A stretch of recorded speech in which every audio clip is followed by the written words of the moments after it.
Culte et Gougou, comment contenir les débordements suite et fin. On en parle sur ce plateau avec Stéphane Arinou Rossou et Moïse Non-Vignon. Je vous donne la parole premièrement, Moïse Non-Vignon, parce que hier vous n'étiez pas sur ce plateau et j'aimerais d'abord vous écouter. Vous aimez les cultes et Gougou, leur cérémonie? Pour dire vrai. La manière dont ça se passe ou... Pour dire vrai, je ne suis pas véritablement fan. Je ne dis pas que je suis contre. J'ai quelquefois assisté, etc. Mais je ne suis pas fan parce que... la brutalité voilà, qui en ressort. Voilà, il faut dire que je suis de nature plutôt calme, réservée. posé. Voilà. Et donc, je n'ai pas eu l'opportunité d'avoir une enfance qui me permette en réalité d'aller faire ces expériences-là. Et donc, ce n'est pas resté dans... Donc, sinon, je n'ai rien contre. J'admire quand le spectacle se produit. Je vois comment les jeunes, surtout pour ceux qui ont grandi loin de Cotonou et d'Abomey-Calavi, ils ne peuvent pas peut-être comprendre ce qu'on est en train de dire. Si moi, j'avais eu la possibilité d'être comme tous les enfants de mon village, j'aurais fait les mêmes choses. C'est-à-dire que il y a des enfants qui quittent un village A pour un autre village à plus de 10, 15, 20 km juste pour ça. Et l'objectif, c'est de se mettre en position et de courir quand, bien sûr, je sais pas, la divinité ou alors le personnage. Bon, le personnage, oui, bien sûr, c'est un personnage avant tout. Donc, va peut-être les pourchasser. Je pense que c'est de ça qu'il s'agit. Et donc, en réalité, comme tout culte, il y a la branche ésotérique et la branche ésotérique. C'est-à-dire que, bien sûr, il y a ceux qui relèvent du couvent, qu'ils font dans le couvent où tout le monde n'y est pas. Et donc, pour s'exprimer, voilà, oui, et donc pour s'exprimer, bien sûr, pour communier avec la masse, donc ils viennent sur la place publique, ce que je mettais dans ésotérique, et donc ils viennent sur la place publique, et c'est dans ces manifestations, en réalité, voilà, qu'on voit tout ce qu'il y a en termes de communion. En réalité, c'est un jeu. Pas dessus tout, c'est avant tout un jeu. C'est une façon de s'intégrer, de s'enraciner davantage dans la population, de dire que oui, il y a beaucoup de choses que nous faisons dans les couvents, mais en réalité, nous sommes dans les couvents pour vous également. Nous ne sommes pas isolés, même si dans certains cas, c'est des revenants, donc c'est des êtres qui, bien sûr, ils ne sont plus avec nous, mais ils reviennent quand même pour dire qu'ils sont partis, mais ils sont là. Je crois que nous avons un téléspectateur en ligne que nous allons recevoir, Moïse Non-Vignon. Téléspectateur en ligne, bonjour. Téléspectateur en ligne, bonjour. Apparemment, il est parti. Il est parti. Moïse, poursuivez. Donc, je disais, dans certains cas, c'est des revenants. Et donc, c'est des gens qui ne sont plus de notre monde, qui sont de l'autre côté du rideau, mais qui ont quand même envie de continuer par entretenir une certaine relation avec nous. Et par le passé, ils ont servi à beaucoup de choses avant l'administration coloniale et donc la rencontre avec le Blanc. Ils ont servi dans certains cas, par exemple, à assurer la sécurité dans certaines régions. Et donc, je n'ai pas les spécificités, je l'avoue, je n'en suis pas spécialiste. Donc, je n'arrive pas à faire les différences entre les cultes. C'est-à-dire, ici, c'est Cluto, ici, c'est Egungun, ici, c'est Oro. Je ne sais pas si la différence, mais quand vous dites Egungun, moi, je les mets eux tous dans les mêmes balances parce que les accoutrements et les modes opératoires, c'est carrément les mêmes Oro, choses. lui, quand il sort... Donc, on ne le voit pas. Non, on ne le voit pas. Oui, bien sûr. On bat également. Si vous n'êtes pas initié, mais pour Egungun, les femmes sont là, tout le monde, ils participent. Non, Oro, si vous n'êtes pas initié et qu'on vous surprend, on vous bat également. Donc, également, oui, il y a une question de chicotte là aussi. Donc, bien sûr. Et donc, il semble que nous avons un téléspectateur. Un téléspectateur en ligne, bonjour. Oui, bonjour, madame. Bonjour, à qui avons-nous l'honneur, s'il vous plaît? Nathanaël, depuis Agomey. Ah, monsieur Nathanaël, bonjour et bienvenue. Allez-y pour votre intervention. Ok. Et à propos de Culpeur, Egungun et son moteur, tout ça là. Que moi, je vais proposer, c'est que il y a ce mercredi, puisque lorsqu'ils viennent rester dans ce quartier, ils sèment des autres partenaires. Et peut-être la dernière fois, j'étais venu dans un coin, on les a corrigés à garder à côté du quartier, mais ils sont montés sur la voie, maintenant ils ont bloqué la circulation des personnes et des véhicules. Et il y a même plus de voies pour aller quelque part. Donc, je voudrais demander de se mettre rester sur les problèmes qui ont été accordés et de respecter les règles de la morale, puisque ceux qui font peut-être de la morale, pas de là. Mais c'est pas tout grave, c'est une belle chose, ça valorise la société. mais à certaines conditions, ils agissent. Nathanaël, nous ne vous recevons pas, vous n'avez pas le réseau. Et on a du mal à vous entendre, donc on ne pourra pas vraiment communiquer avec vous. Et donc, comme toute organisation humaine, évidemment, dans ces élans de communion avec le peuple, etc., il arrive qu'il y ait de dérapages. Et c'est vrai, on a eu de la peine à entendre l'intervenant, M. Nathanaël, mais je pense que je crois avoir entendu par exemple qu'il bloque le passage, il bloque le trafic par endroit. D'accord, voilà. oui. Ça, par exemple, c'est des dérapages, bloquer le trafic, bloquer. Ce n'est pas en réalité le but premier de ces groupes, de ces organisations, de ce culte-là. C'est surtout des groupes très organisés, en réalité, dans le fond, qui normalement, quand ils arrivent sur la place publique, doivent quand même réussir à donner l'exemple pour que les gens au sein de la communauté puissent non seulement les respecter, mais croire en leur science et savoir en réalité que non seulement ils font partie intégrante, mais on peut quand même leur faire confiance et adhérer, bien sûr. Et donc, c'est des dérapages. Également, là où on bat, également, quand on battre là, en réalité, ça fait partie du culte. C'est ça qui donne de l'élégance à la célébration, en réalité. C'est une tradition, courir et tenter de battre. Donc il y en a même qui vont provoquer, il y en a qui aiment ça, qui vont provoquer, bien sûr, pour qu'on puisse les pourchasser et tenter de les rattraper pour les battre. Tout ça fait partie du jeu. Maintenant, c'est quand c'est disproportionné ou bien quand ça sert de règlement de compte. Parce que je ne sais pas, quand les smartphones sont apparus, il y a des images qu'on a quand même vues, où on a eu l'impression que c'est comme si ce revenant-là... C'est ces images qui nous amènent à en parler depuis hier. Bien sûr, c'est comme si ce revenant, avant qu'il ne meure, il en avait à en découdre avec vous. Et donc, quand vous apparaissez... Pas avec moi, mais avec oui, avec ceux vous, qui sont... avec celui qui est venu voir. Bien sûr, voilà. Ce vous, ce n'est pas le vous qui vous interpelle. Vous avez peur ce matin, mais il n'y a pas de coucou sur le plateau ici avec nous. Et donc, quand vous allez voir le spectacle, on vous bat de manière disproportionnée. Ils commettent jusqu'à ce que parfois, il y a... Je pense récemment, il y a mort d'homme, voilà. Et donc, c'est suffisamment grave. Je pense que c'est les sages, surtout du culte, les prêtres, bien sûr, bien indiqués pour pouvoir faire rentrer dans l'ordre, dans ce qui est de l'ordre du normal, les jeunes qui sont en train d'arriver et qui sont en train d'être initiés, bien sûr, et qui participent à ce culte-là, qui se permettent d'aller à ces dérapages-là. Cela nous n'honore pas, surtout dans un contexte où on fait la promotion de nos valeurs, on valorise nos cultes, notre culture, etc. Ce n'est pas bien que ces messages-là puissent arriver, cela ne nous honore pas. Nous-mêmes, on n'est pas à l'aise d'en parler ici à la face du monde, et donc il faut que cela s'arrête. Mais il faudrait qu'on joue notre rôle. Voilà. Téléspectateurs en ligne, bonjour. Bonjour. Bonjour, à qui avons-nous l'honneur, s'il vous plaît? Je dirais pas M. Couton Théophile, quartier Bétago. Monsieur Couton depuis Bégame, allez-y. Bétago. Ah, Monsieur Couton depuis Bétago, allez-y. Oui, merci beaucoup. Et ce que moi je voulais dire, pour les révérends là, vraiment, pour les révérends aujourd'hui là, même aujourd'hui là, moi j'ai en train de voir le statut, et j'ai vu un révérend, il est en train de faire les maçons. Il est en train de faire les petitiers, et j'ai vu que ça là, c'est pas bon.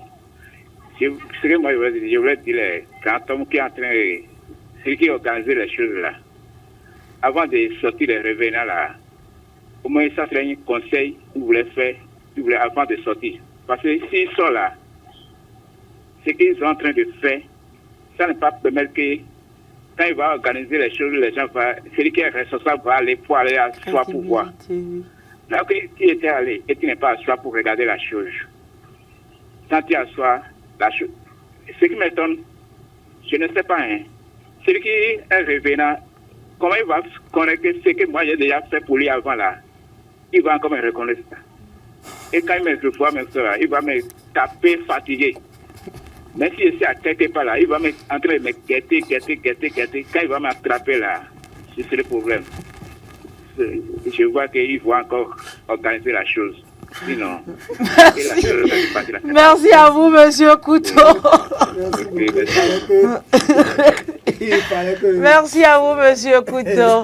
Je rappelle le numéro à composer pour les amis auditeurs de la 102.3. Il s'agit du 01 48 52 94 02. 01 48 52 94. Non, je veux juste dire...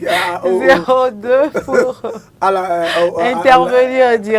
À l'ami qui a parlé tout à l'heure, d'essayer de régler. le problème avec son parent, parce que c'est tellement un parent défunt qui essaie de vouloir régler ses comptes avec lui. Donc ce serait intéressant qu'il essaie d'aller voir les dignitaires pour qu'on offre... qu'il demande pardon. Avec une bouteille de gin. Et voilà, on peut essayer de régler. Que ce revenant puisse le lâcher, en fait. Bon, plus sérieusement, je veux dire que en réalité, Moïse parlait aujourd'hui de l'aspect exotérique et de l'aspect exotérique. Je pense qu'il faut, cette clarification est quand même importante pour situer le contexte des dérives qui se produisent aujourd'hui.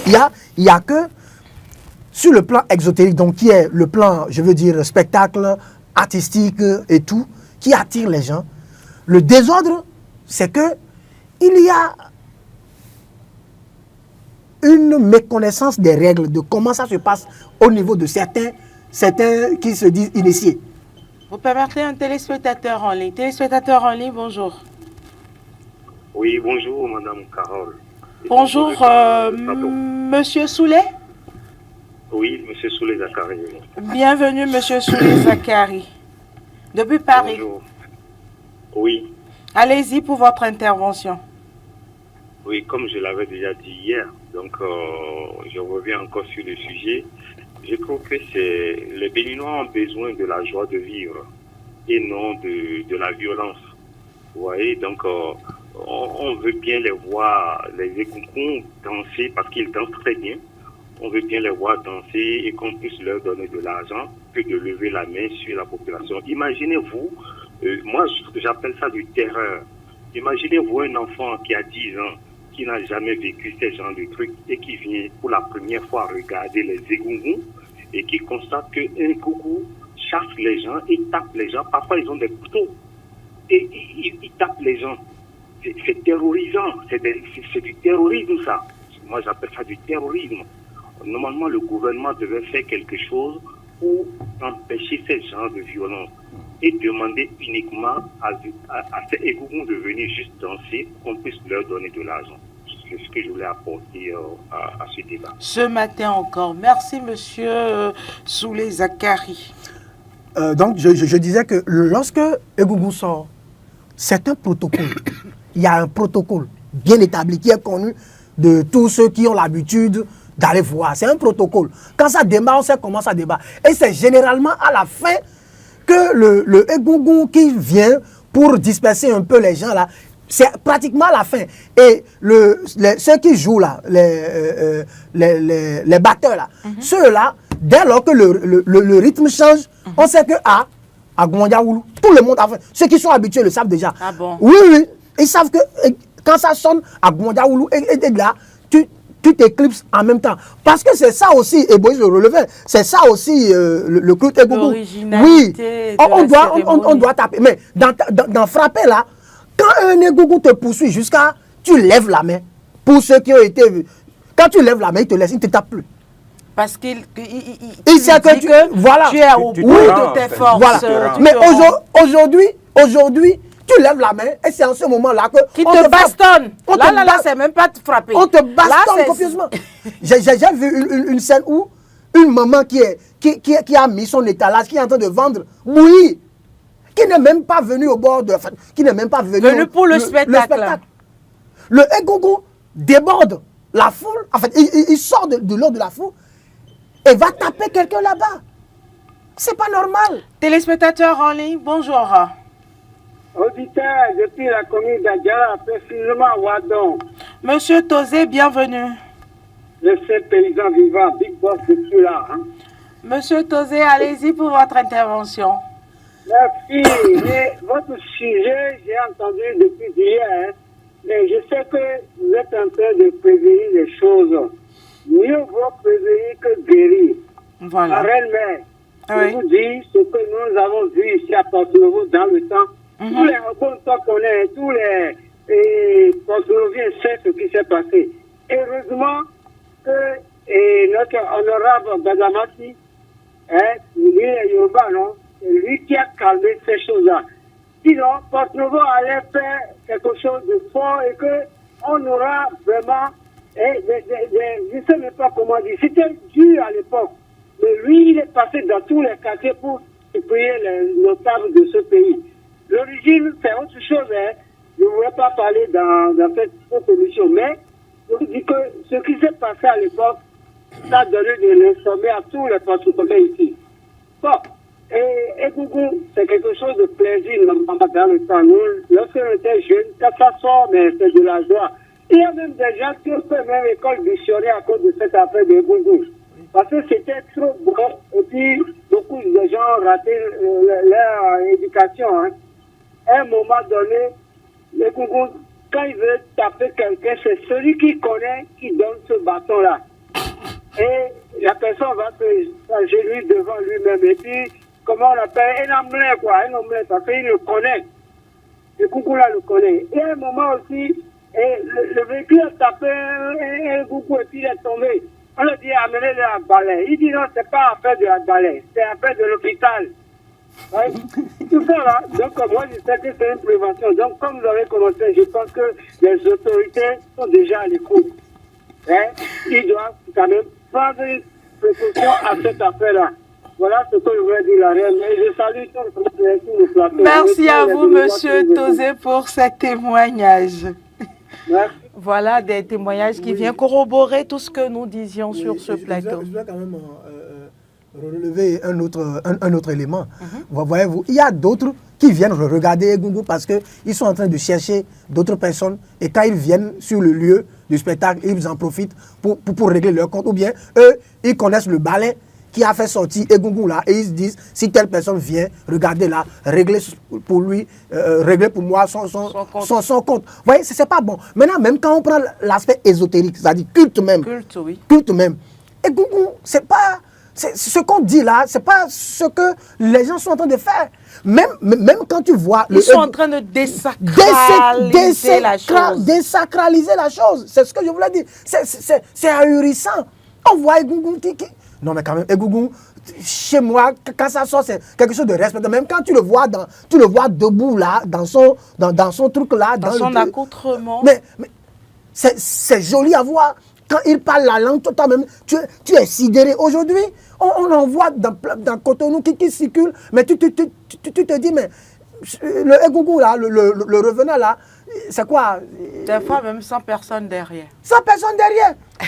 Est-ce que c'est comme ça que le culte... On les préfère 100 personnes derrière, sans violence, qu'avec des gens... Mais on se pose la question, est-ce que ce culte-là est vraiment organisé? Il faut pouvoir régler ça. C'est vrai que dans certaines régions, dans certains milieux, les autorités communales ou préfectorales prennent des mesures de suspension provisoire des activités de ces trucs-là. Mais il va falloir que les acteurs ou les dépositaires de ce savoir-là, de ce culte-là, eux-mêmes puissent se retrouver et définir un cadre formel. Parce que ça jette de discrédit sur le culte et ça finit par faire croire que ce n'est finalement rien. Et ce n'est pas bien. Parce que si un revenant se comporte comme quelqu'un qui prend des produits psychotropes, on va se demander si on en vend ici, on en vend là-bas. Ou on en vend là-bas.